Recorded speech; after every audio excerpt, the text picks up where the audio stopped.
Chance পাইলে দুনিয়ায় কোন বেড়া দুই বিয়া করতো না? অভ্যাসগতভাবে পুরুষেরা একাধিক বিয়ে করতে চায়, এটা আল্লাহ জানে, তা তাদেরকে 4 পর্যন্ত সুযোগ দিছে। আল্লাহর এমন নবী পাওয়া খুব কঠিন যেই নবী একাধিক বিয়ে করেনি। হযরত ঈসা আলাইহিস সালাম ব্যতীত, ইয়াহইয়া আলাইহিস সালাম ব্যতীত সব নবী বিয়ে করেছে 2টা 3টা 4টা 5টা। রাসূলুল্লাহ করেছে 11টা। আবু বকর, ওমর, ওসমান, আলী সব সাহাবী করেছে একাধিক বিবাহ। ইসলাম এটা অনুমোদিত, না জায়েজ না, তবে আদালত শর্ত, ন্যায় বিচার শর্ত। কারণ বিবাহ বেশি করলে জিনার সম্ভাবনা কমে যায়, আর বিবাহ কম যারা করে, যারা বিবাহ করে না তারা জিনায় লিপ্ত হওয়ার সম্ভাবনা বেশি। যারা এক বিবাহ করেছে, দ্বিতীয় বিয়ে করার সামর্থ্য আছে শারীরিক এবং অর্থনৈতিক, কিন্তু করে না পরিবেশগত কারণে, বাংলাদেশের দিকে তাকাইয়া দেখেন এমন লোকেরা যারা আল্লাহকে ভয় পায় না, তারা অহরহ জিনা ব্যভিচার করছে। 5 স্টার হোটেলগুলোতে তারা পর নারী নিয়ে ফুর্তি করে, মদ খাইয়া নারী নিয়ে নাচে। এমন ঘটনা 5 স্টার হোটেলে আছে না নাই? আল্লাহর ভয় যাদের আছে তারা কি এটা করে? এখন দ্বিতীয় বিয়ে তো আপনি করতে পারছেন না, আপনার বউ লাঠি লইয়া খাড়াই থাকবে। যেটা আমি একটু হালকা বলেছি যে একাধিক বিয়ে করলে ঘরে ঘুমানো যায় না বাংলাদেশ, বরং দুধারি তলোয়ারের মতো চারদিক থেকে শুধু কাটাই পড়া লাগে। তো আপনারা যারা এখন একাধিক বিয়ে করতে পারেননি, বউটা প্রথম বউটাই কালা পড়ছে, এমন লোক আছে না? এই যে আমার সামনে আসেনি এখানে 2-1 জন, যে বউটা একটাই বিয়ে করছে এইটাই কালা। আচ্ছা বলুন তো, রাস্তা দিয়া যদি কোনো সুন্দরী মেয়ে চলে যায়, হঠাৎ চোখ পড়ে যায়, ইচ্ছা করে চোখ দেয়া জায়েজ নাই, হঠাৎ চোখ পড়ে যায়, ওই বেটার মনে কি একটু উদয় হয় না, আরে আমার বউরাও যদি সুন্দর হইতো? কিন্তু বাংলাদেশের পরিবেশে বেড়া কি আর একটা বউ নিতে পারে? আরে একটা জ্বালায় তো অনেক বেড়া বাড়িতে ঘুমাইতে পারে না। এখন এই বেড়ারে আল্লাহ হুর দিবে কয়টা? কথা বলতে হবে কয়টা? তো 72 হুরের খবর শুনা সুবহানাল্লাহ বলা দরকার আছে কিনা? সুবহানাল্লাহ বলেন, সুবহানাল্লাহ বলেন, আস্তে কইেন না, জোরে মারেন। আমার প্রিয় ভাইয়েরা, এখন বউ যদি 72টা দেয় আর শক্তি থাকে দুনিয়ার, তাহলে তো সব বউ টোটা সিপ্পা ধরে গলা সিপ্পা মেরা লাগবে। এজন্য আল্লাহ ক্ষমতা দিবে 100 পুরুষের ক্ষমতা। জান্নাতে নেয়ামত যেমন অবারিত, ভোগ করার জন্য শারীরিক ক্ষমতাও থাকবে অবারিত। রাসূলুল্লাহ সাল্লাল্লাহু আলাইহি ওয়াসাল্লাম বলছেন, জান্নাতীরা যখন জান্নাতে প্রবেশ করবে, সূরাতুহুম কাবিহিম আদম, তাদের এক একজনের দেহের আকৃতি হবে বাবা আদমের মতো 60 গজ লম্বা।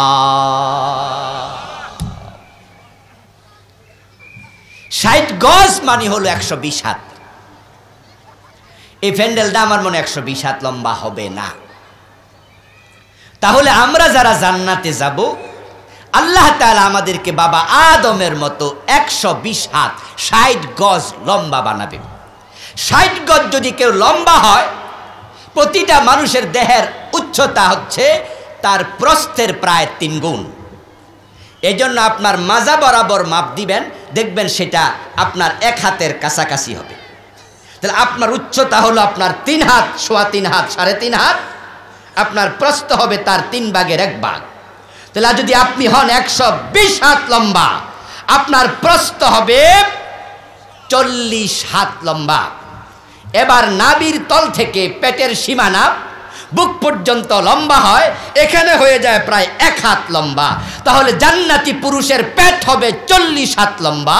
আল্লাহ জান্নাতে দিবে অবারিত খানা দানা ফল, বলবে খাইতে থাক খাইতে থাক, এমন বড় পেট, মজা কইরা শুধু খাইবেন। রাসূল যখন এগুলো বলল, আরেক সাহাবী দাঁড়ায় কয়, হুজুর এত খাওয়া খাইলি কি বদ হজম হবে না?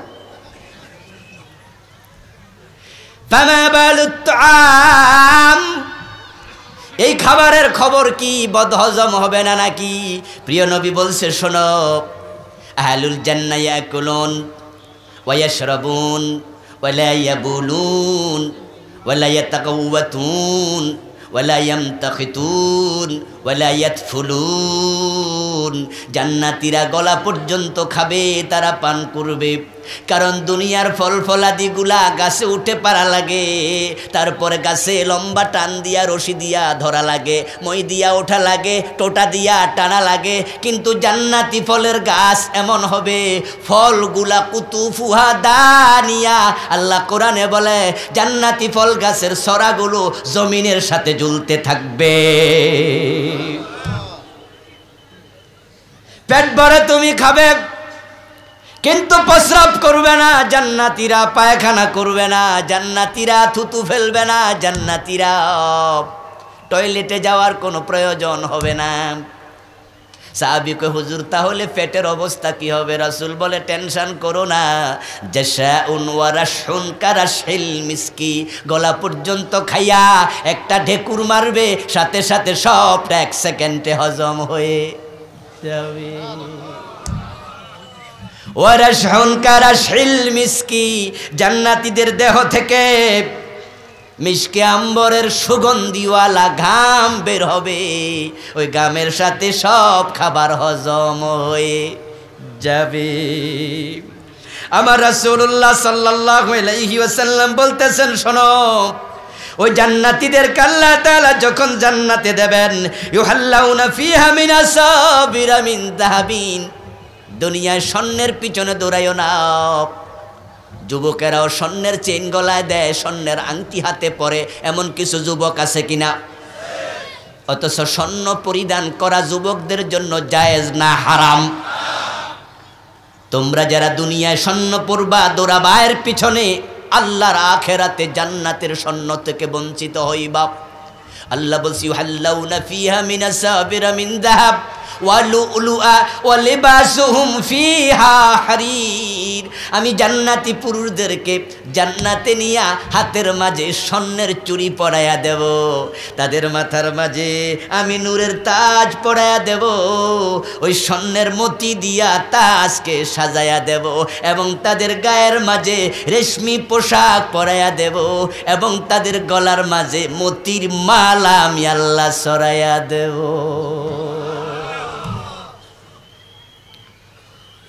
আগেকার জামানার কিছু কিস্সা কাহিনীতে আপনারা পেয়ে থাকবেন, আগেকার জামানার কল্পিত রাজা বাদশাদের ছবির মাঝে পেয়ে থাকবেন যে আগেকার জামানার রাজা বাদশারাও তারা ওই মুকুট পরতো, মুকুটের মাঝে তাদের মতি থাকতো, হাতের মাঝে স্বর্ণ, কানের মাঝে স্বর্ণ পরে।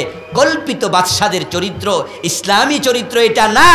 ইসলাম পুরুষদেরকে স্বর্ণের অনুমতি দেয়নি, কিন্তু আল্লাহ তাআলা জান্নাতে আপনাকে যখন দেবেন, ওই যে কল্পিত বাদশার যত সূরত, যত পোশাক, যত সাজসজ্জা, আল্লাহ সবটা একসাথে দিয়ে দেবেন। রাসূলুল্লাহ সাল্লাল্লাহু আলাইহি ওয়াসাল্লাম বলছেন শোনো, জান্নাতীদের মাঝে আবার ক্লাস থাকবে, ক্লাস। যারা সর্বোচ্চ ক্লাসের জান্নাতি হবে, প্রিয় নবীজি সাল্লাল্লাহু আলাইহি ওয়াসাল্লাম বলতেছেন, কামা তারাউনাল কাওকাবাদ দুররিয়াল গাবিরা ফিল উফুক মিনাল মাশরিকি আও আল মাগরিব লিতাফাদুলি মা বাইনাহুম। আপনি এই জান্নাতে আছেন, যারা একবারে জান্নাতুল ফেরদাউসে আছে, উঁচু ক্লাসের জান্নাতি, রাসূল বলে তাদের ফজিলত এত উঁচু হবে, দুনিয়া থেকে আকাশের তারকা যেমন দূরে দেখো, তাদের জান্নাত হবে তত উঁচু। এই অবস্থাটা দেখে জান্নাতীর একটু আফসোস প্রকাশ করবে। আল্লাহর হাবিব সাল্লাল্লাহু আলাইহি ওয়াসাল্লাম বলছেন, লাইসা ইয়াতাহাসসারু আহলুল জান্নাতি ফিল জান্নাহ ইল্লা আলা সাতিন মাজাত মিন গায়রি যিকিরিল্লাহ। সুবহানাল্লাহ পড়ে। জান্নাতীদের কোনো আফসোস থাকবে না জান্নাতে, তবে একটা আফসোস থাকবে। সেই আফসোসটা হলো জান্নাতে যাওয়ার পরে তারা আফসোস করবে, হায়রে দুনিয়ায় মোবাইল টিপা যে সময়টা নষ্ট করছি, গীবত শেকায়াত কইরা যেটা নষ্ট করছি, ক্যারাম বোর্ড খেলা যে সময় নষ্ট করছি, ওইটা নষ্ট না করে যদি একবার বেশি সুবহানাল্লাহ পড়তাম, একবার বেশি আলহামদুলিল্লাহ পড়তাম, তাহলে তো ওই উঁচু স্তরের জান্নাতটা আমিও পাইতাম। কেন একটু জিকির বেশি করলাম না? জান্নাতীরা সেদিন আফসোস করবে, একটু বেশি জিকির কেন করলাম না। সেদিন আফসোস করলে কি নতুন করে জিকির করে উপরের জান্নাতে যাওয়ার কোনো সুযোগ আল্লাহ দেবে? এজন্য সময় কাজে লাগান। শুধু শুধু বসে থাকবেন না, যখনই ফ্রি থাকবেন তখনই দরুদ পড়ুন, তখনই জিকির করুন। আল্লাহর হাবিব বলেন, জান্নাতে মানুষ যখন প্রবেশ করবে সর্বপ্রথম তাদেরকে আল্লাহ যে খাবার দেবেন সেটা হলো জিয়াদাতু কাবিদি হুত। আমরা আগে শুনেছি মাছের কলিজা হবে জান্নাতীদের প্রথম খাবার, কিন্তু এই বই লিখতে গিয়ে আমি বিষয়টা অনেক খুঁজেছি। খুঁজে আমি যেটা পেয়েছি সেটা আগের জানার সাথে মিলে নাই। মাছের কলিজা নয়, বরং মাছের কলিজার সাথে অতিরিক্ত কিছু ঝিল্লি থাকে। মাছের যে কলিজা খুব ছোট, তার সাথে হাত দিয়ে দেখবেন যে অতিরিক্ত কিছু নরম নরম ঝিল্লি টাইপের থাকে। আল্লাহর হাবিব একাধিক হাদিস রাসূলের আমি পড়লাম, প্রতিটাতে পেলাম, এবং ইহুদিরা প্রিয় নবীকে একটি হাদিস লম্বা, সেখানে প্রশ্ন করেছে যে জান্নাতীদের প্রথম খাবার কি হবে। রাসূলুল্লাহ বললেন, কলিজার সাথে অতিরিক্ত যেটা ওইটা দিয়া হবে। এমন বড় মাছ হবে, কলিজার অতিরিক্ত অংশ থেকে ৭০,০০০ লোক এক খাইতে পারবে একটা মাছ। এবার মাছটা হবে কত বড়!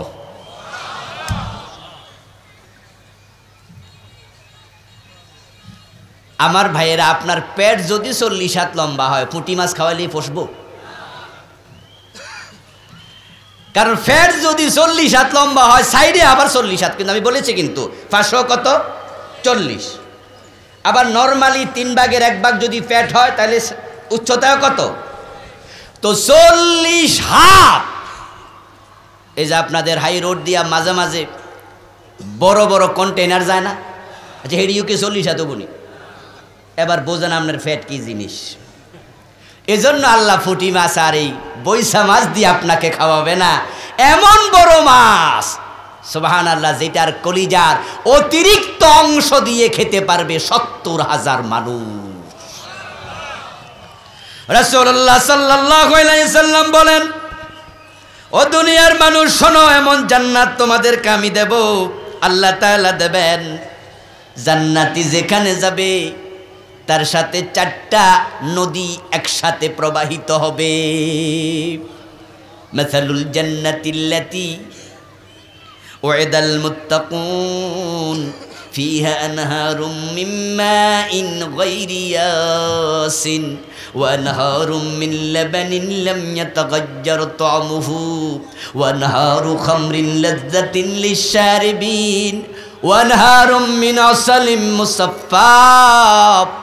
জান্নাতি যেখানে যাবে পানির নদী প্রবাহিত হবে, যেই পানিতে কোনো আর্সেনিক থাকবে না, একবারে পিউরিফাই করা পানি।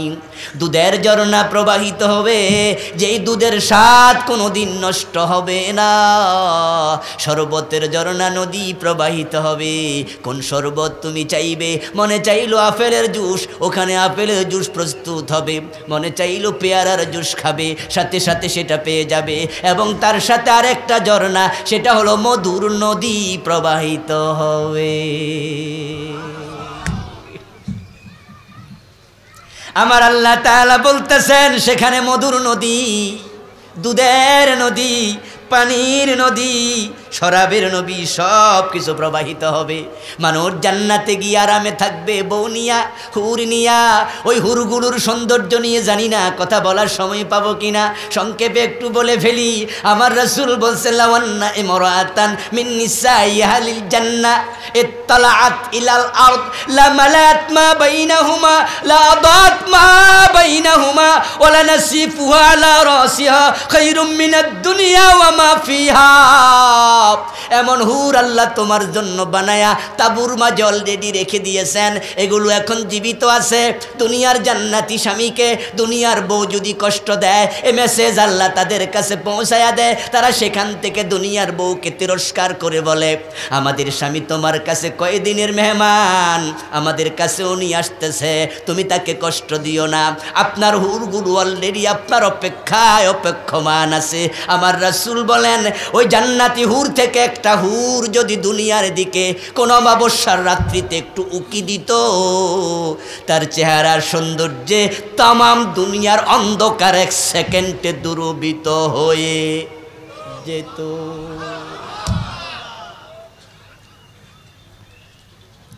ওয়ালা দাত মা বাইনাহুমা, দুনিয়ার পার্শ্ব থেকে পাশ্চাত্য তামাম পৃথিবী সূর্যের আলোর মতো ঝলমল করে উঠত ওই হুরের চেহারার সৌন্দর্যের কারণে। ওয়ালা মালাত মা বাইনাহুমা, এবং ওই হুরের দেহের মাঝে এমন সুঘ্রাণ আল্লাহ দিয়েছেন, তার দেহের সুঘ্রাণে তামাম দুনিয়া মৌ মৌ করে উঠত। এজন্য তাদেরকে বলা হয়েছে জুওয়াজুম মুতাহহারা, তারা পুত পবিত্র, আকাশ নাই, কপ নাই, হায়েজ নাই, নেফাজ নাই, তাদের ঘামের মাঝে কোনো দুর্গন্ধ নাই, এমন সুগন্ধিওয়ালা সুন্দর কত। ও আলাইয়া আইয়াকুনা আলাইহা সাবউনা সাওবা, তার গায়ের মাঝে কাপড় থাকবে 70 স্তবক। ইয়ানফুজুহা বাসারুহু, কিন্তু জান্নাতি তার দিকে যখন তাকাবে তখন তার চোখ তার দেহের ভিতরে চলে যাবে। কেমনে যাবে? এত সুন্দর হবে। রাসূলুল্লাহ বলেন ওই সৌন্দর্য 70 স্তবক কাপড় ভেদ করে বের হয়ে যাবে। হাত্তা ইয়ারা মুখা সাকিহা, ওই সৌন্দর্যের কারণে তার পায়ের নালার ভিতরে যে মগজ আছে জান্নাতি সেটাও নিজের চোখে দেখবে। ওয়ায়ানজুরু ওয়াজহাহু ফি খাদ্দিহা আসফা মিনাল মিরআ, জান্নাতি হুরের দিকে যখন তাকাবে তার গালের মাঝে নিজের চেহারা আয়নার চেয়ে বেশি পরিষ্কার দেখতে পাবে। কিন্তু এখন জান্নাতি বাজারে যাবে, জান্নাতে বাজার আছে, সেখানে গিয়ে দেখবে গরের হুরের চেয়ে আরো সুন্দর কিছু ছবি জান্নাতের বাজারে ফেরেশতারা নিয়া বসে আছে। এক সাহাবী সম্ভবত ইবনে মাসউদ, আমি একটু কনফিউজ, তিনি তার খাদেমকে বললেন একটি কাজে খুশি হইয়া, আল্লাহ তোমাকে আমার সাথে জান্নাতের বাজারে মোলাকাত করিয়ে দিন। একথা বলার সাথে সাথে ওই তাবি বলতেছে হুজুর জান্নাতেও কি বাজার হবে? ওই সাহাবী বলেন সামিতুন নবী সাল্লাল্লাহু আলাইহি ওয়াসাল্লাম ইয়াকুল ইন্না ফিল জান্নাতি লাসুকা লা বাইয়ুন ফিহা ওয়ালা শারা ইল্লা সুওয়ারা মিনার রিজালি ওয়ান নিসা ইযা ইশতাহা রাজুলুন দাখালা ফিহা। আপনারা একটু চিৎকার দিয়া সুবহানাল্লাহ বলে ফেলেন। এই যে আজকের সামিয়ানার নিচে আমরা বসে আছি, আমরাও যেন জান্নাতের বাজারে একসাথে হতে পারি, বলেন আমিন। আপনার জান্নাত আপনার জন্য, আমার জান্নাত আমার জন্য। আমারটাতে আপনি ঢুকতে পারবেন না, আপনারটা আমি ঢুকতে পারবো না, কিন্তু আপনি আমার বন্ধু, আপনি আমার প্রতিবেশী, আপনি আমার ভাই, আপনি আমার ক্লাসমেট, দেখা করার শখ আছে, এই জন্য আল্লাহ জান্নাতেও বাজার বানাইছে, ওখানে জান্নাতীদের দেখা হয়ে যাবে। ইন্না ফিল জান্নাতি লাসুকা, তবে লা বাইউন ফিহা ওয়ালা শারা, ওই জান্নাতের বাজারে কোনো বেচা কেনা নাই। ইল্লা সুওয়ারা মিনার রিজাল ওয়ান নিসা, জান্নাতীরা জান্নাতের বাজারে গিয়ে দেখতে পাবে কিছু নারী পুরুষের ভিউ কার্ড, ছবি। বাজারে 50 টাকা দিয়ে আয়না কিনলে, 100 টাকা দিয়ে আয়না কিনলে বাড়িতে এসে দেখবেন যে পিছনে একজন বেডি ফ্রি। এটা হলো বাংলাদেশের সংস্কৃতি না? হারামি কত, খারাপ কত। ওখানে নায়িকার ছবি ঢুকাই দেবে, এর মানে শয়তান এই লোকগুলার কলব দখল করে নিছে। তারা সেখানে নায়িকার ছবি না ঢুকাইয়া তারা কি বাইতুল মুকাররমে ছবি দিতে পারতো না? কথা বলেন না কেন? কাবা শরীফের ছবি দিতে পারতো না? গোলাপ ফুলের ছবি দিতে পারতো? তারা শয়তান দখল করছে তো ভিউ কার্ড ঢুকাইয়া দিছে। আল্লাহর জান্নাতি মেহমানরা জান্নাতে গিয়ে দেখবে ফেরেশতারা ভিউ কার্ড নিয়ে বসে আছে, অনেক সুন্দর সুন্দর নারী, অনেক সুন্দর সুন্দর পুরুষ।